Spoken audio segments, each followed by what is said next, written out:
next author is Melinda Lee. Melinda is an adventurous soul and believes in the power of hugs. It's her life mission, actually, to give everyone a sense of worthiness and belonging.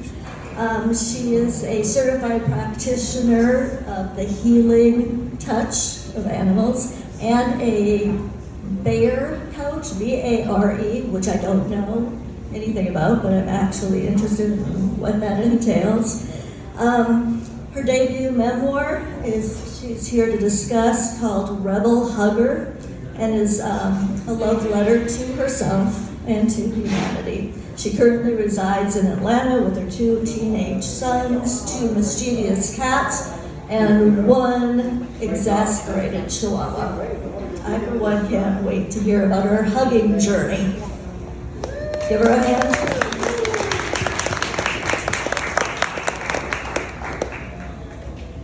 Hey, y'all. I am so happy to be here tonight. Thank you to Roswell Junction, to A Novel Idea, and I'm really excited to be following up Scott. It's so refreshing to hear you as a doctor, really just putting out authentically all of the things that you've experienced, and then to craft a story out of it, I find fascinating. And my book is about a hugging journey, and I am going to be talking about that. But I really wanted to start with the fact that my first chapter, my book is about hugs, but my first chapter is all about the medical field and the ways in which the medical field caused me to understand that I had an intelligence that was greater than any doctor that I had ever experienced. I had been given a diagnosis at the age of 24 of multiple sclerosis. I thought that my life was over. I thought that I was headed for a wheelchair at a very young age. And over the course of a few very kismet moments, I discovered that there was another path to healing. And that path to healing involved food a long time before the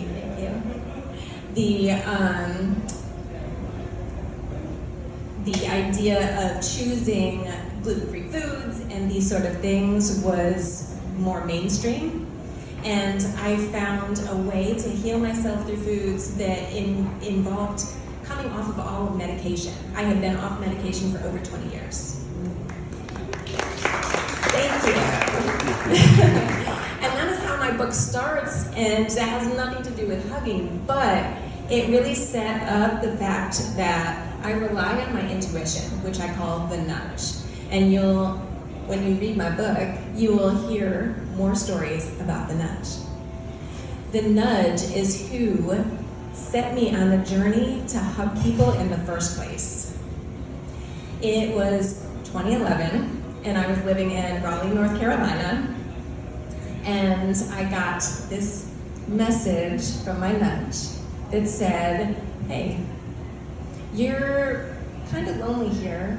You're away from all of your family and friends that you grew up with in Connecticut. I bet other people are feeling that way too. And so this download kind of came in that I explain in much more detail in the book that said, if you're missing these people, you're probably missing their hugs, other people are too, why don't you go out and do that? And so in this moment, all of this information started just flooding into my brain about all the ways in which this was going to happen. I was going to go out every single day, and every person that I encountered, I was going to ask them for a hug. And I was going to do this for an entire year. And so I did just that. I spent an entire year hugging everybody that I encountered. I'm at the grocery store, I'm in line behind people, just starting a conversation, and at the end of the conversation, hey, can I give you a hug? And so I spent an entire year doing that. At the end of that year, I was like, this is gonna be amazing. This is gonna be my entire life. This is like my career. I don't know what I'm gonna do with this, but I will never stop doing this. At the end of the year, I was actually incredibly surprised by the fact that when all was said and done, I was more depressed and lonelier than ever.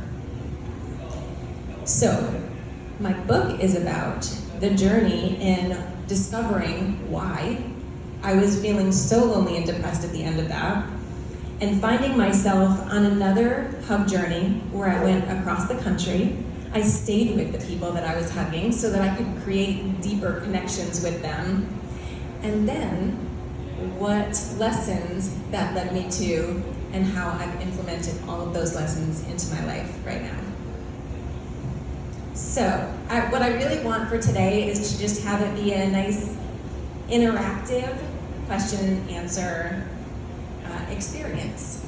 I find that I get the best stories out of doing a Q&A that way. So I invite y'all to ask any questions that you might have that I'm willing to reveal without giving away everything.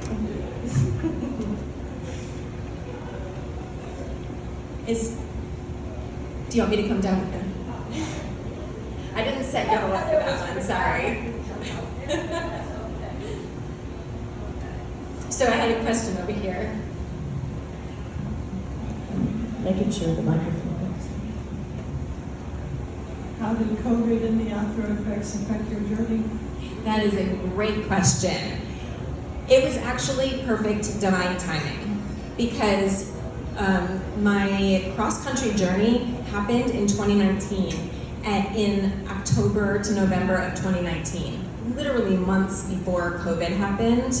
And so when COVID happened, I was grateful for the break because it gave me time to really process everything that I had been experiencing and to start to think about what it would look like putting it down in book form, because what do I want other people to know, and what kind of wisdom can I share from everything that I had experienced. So it was actually a really important time for me, and it gave me an opportunity to see what would a world be like if we couldn't physically hug each other.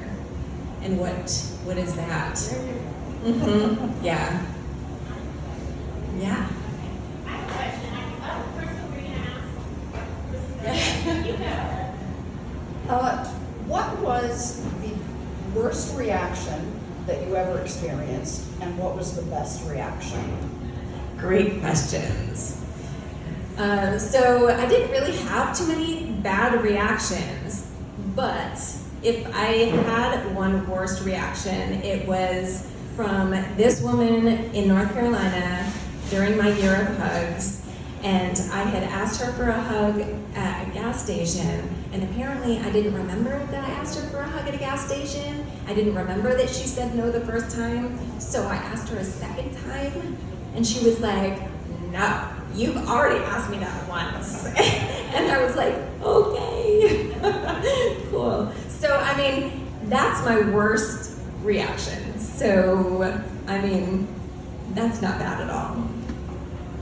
The best reaction is twofold. One was really moving to me, and that was from a moment when I had hugged this woman and I was walking away from her, and I overheard her say to someone, "Wow, that was the first time I've had a hug in a really long time."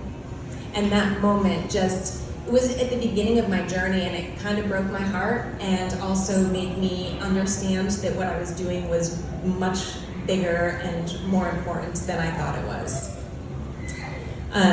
And the second one was we didn't have garbage pickup at my house, so I would bring it to the dump. On this day that I went to bring my trash to the dump, there was this man that was working there, and he was sitting in a chair that was 5 sizes too small for his frame. And I saw him, and I was like, again, beginning of my journey, and I was like, no, I can't do this. I cannot do this. This man was so big and burly, and he had this big beard, a cigar coming out of his mouth, and I was like, no. And the voice inside, the nudge, was like, you're not out here to judge who you're going to be hugging and who you're not hugging. This is what you're out here for. And so I was like, I walk up to this man sitting in this chair, and I was like, excuse me, thank you for being here, thank you for helping all you're doing here, can I give you a hug? And he stood up out of his chair, towering over me, grabbed me around the waist, and just lifted me up off the ground and just was chuckling the big belly laughs. And I was laughing so hard by the time he put me down, and I was like, yeah, I almost missed that opportunity just because I was judging. I guess on that point, what are the qualities of a really good hug? That is an excellent question. I think that one of the most important things is presence. And so many of us are just so not in our bodies and not present that we're already thinking about the next place that we're going to or where we're going to be next. And we're not actually there in the moment. But when we can be present in that moment and just take that breath, that's when all of those hormonal changes happen in our body, where we get flooded with all the endorphins and serotonins, and I'm probably saying all the wrong things, but you can feel that in your body when somebody is really present for the hug. When do you determine who lets go first? So, I can't remember exactly if it was Mr. Rogers or who it was. I don't think it was. I can't remember who it was, but there is somebody out there that said that it's the Disney characters. The Disney characters, that they've always been told that they are never to let go first. And so I do my best to never be the one to let go first, but sometimes it is just kind of a feeling. If you're really present, like we were just talking about, that it ends naturally. And neither one ends at first. It's just a very natural progression. Well, when we met tonight, of course, I had to hug you, right? No handshake. We went straight for the hug, which is really nice. And I love how that story you just told of that kind of big burly man, right? Kind of intimidating. It makes me think, a lot of times we as humans have so much in common, right? But we have things that are dividing us. And what do you think about that? Do you think it sounds corny, but can hugs bring us together? It's so funny that you ask that, because I have actually said that I believe that hugs right now are a revolutionary act. I think it's absolutely revolutionary to stand in front of somebody and go, I think different than you, I believe different than you, and I'm still gonna choose to love you. And really, I have a great story in the book where that really came into play for me, because I am very politically one way, and I sat to dinner during my cross-country trip with somebody who was very politically the other way. And I had no idea that they thought differently in that way. And we had been connecting on all spiritual things and on animals and our love of animals, and we were having this great conversation. Then all of a sudden she starts talking about politics and sharing her views in a way that made me think that she thought that I thought the same way too. Because we just didn't, we connected on so much that I thought that she thought the same way I thought, or that I believed, and she vice versa. And let me tell you, in that moment, I actually went into fight or flight. We are so divided now that I felt threatened by the fact that she thought so different than me. And it took everything in me to actually take a deep breath and remember why I was there, why I was sitting with her, and calm my nervous system. I let her finish talking and saying what she needed to say, and then we got right back into a really pleasant conversation. I mean, that is revolutionary to me. So thank you for that question. It's wonderful. Okay. How did you get your nudge to talk to you, to help you out through this journey to get you started? That's a great question. When I was diagnosed with MS and I really had gotten to my wit's end. Like, I got to this point where I was feeling so sick, and I knew that it wasn't because of the MS. I knew it was because of the medication. And I was like, this cannot be what my life is going to be like. And so I think it was because I was so just ready and willing to be open to anything different, that in that moment there was this voice in my head, or this sensation that I hadn't really ever experienced before, that urged me to try a different way. And so I think it was because I had this really obvious moment that it was clear was something different than these other voices that had been in my head telling me the way that everybody else does things, that I was open to that moment when I was driving down the road and thinking about how lonely I was, that when it dropped in, it felt the same way.